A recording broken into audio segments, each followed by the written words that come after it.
AFTV, I've got Marty with me, a 3-0 win against Dinamo Zagreb. You heard the fan camera with Robbie there.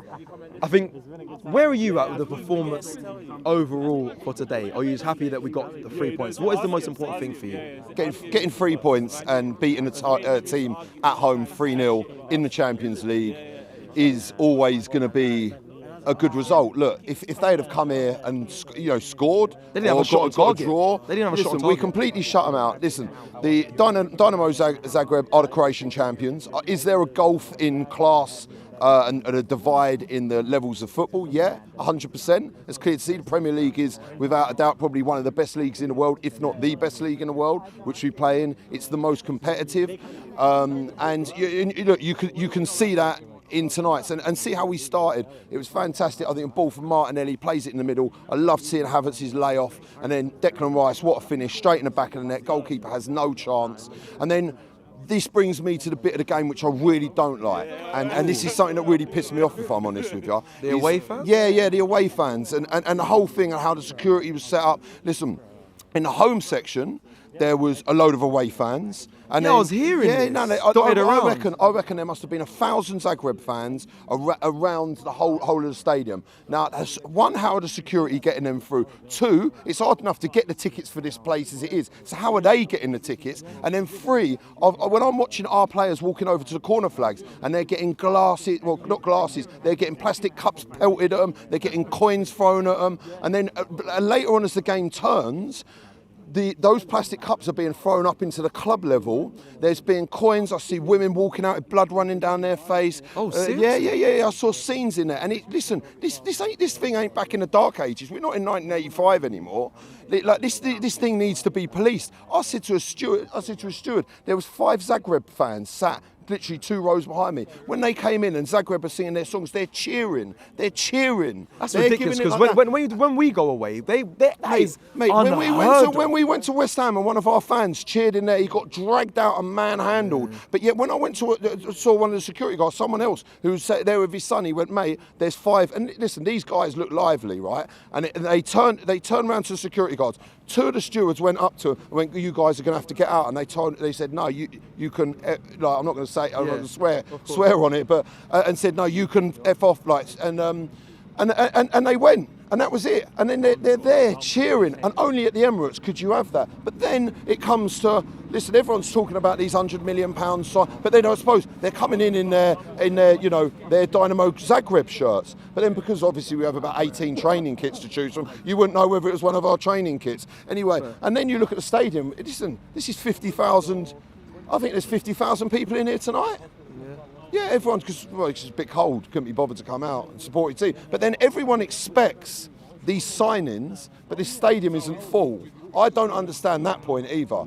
How is everyone? But everyone's because I saw a lot of tickets going or being loads. On ticket exchange. There's loads on ticket exchange. And listen, I saw a load of empty seats. Now you're talking about upgrading the stadium to 75,000 or whatever, but you're not filling it. Champions League football, this is what we wanted, right? Let's have it right. 5 years ago, I remember coming to Europa League games on a Thursday evening, freezing cold, when Emery turned this place toxic, and he run the guts out of this place.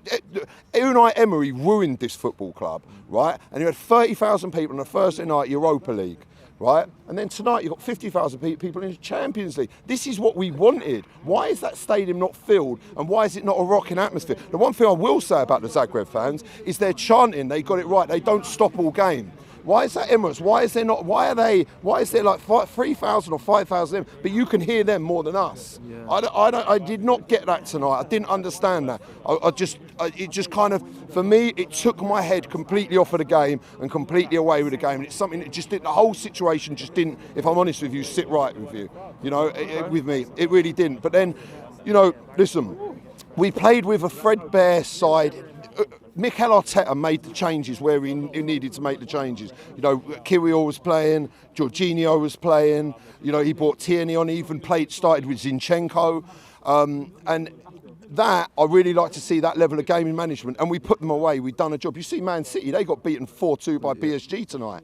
you know, which goes to show that in this competition anyone can get beaten. And then, you know, Havertz popping up with his goal, that for me was a great finish, you know. And then Odegaard, I haven't seen Odegaard, that, you know, he was in the box, getting that, finishing that, which was, you know, I think great for his confidence, and to see this, it'd be nice to see this team firing on all cylinders. But for me, the best part of tonight, do you know what it was? Go on, end it with this. Go on. Ethan Nwaneri being back on that football pitch, yeah, because as soon as he was back on that football pitch, he started doing things. And do you know what? Could we, if we were to go on and listen, I know they've probably in the comments this is going to go or whatever, but if for Ethan Nwaneri to come on and to stay fit for the season and to cement his place in this team and play out of his skin, and then us to go on to win the Premier League without maybe all these multi-million-pound signings, just going in and getting a random guy and all this, like Robbie was saying, it's not just that easy in January. We need to get the right personnel in it, not going. Listen, there's nothing worse. And if we go and buy a striker and spend 70 million quid on him or whatever, and then he turns out to be worse, a lot worse than what we've got here, then there's going to be chaos, and then there's going to be uproar. And then it's going to be wasted money. What's the point in that? So it's about getting the right person. And listen, if that does mean wait until summer, and maybe these fans need that because, you know, they didn't turn up tonight. No, you know, that I didn't see that at all. But maybe we'll have to wait. So it was a good, listen, don't take it away. We're third in the Champions League. Right, and we're second in the Premier League. But this is a bad season for us, okay? Now, Tottenham and Manchester United, not to focus on other clubs, they're having a bad season. Mate, they're in relegation form. That's a bad season for them. And if this is a bad season, I'd hate to see what our good season will be like, because I'll tell you what, that will be us winning everything. So listen, thank you, mate.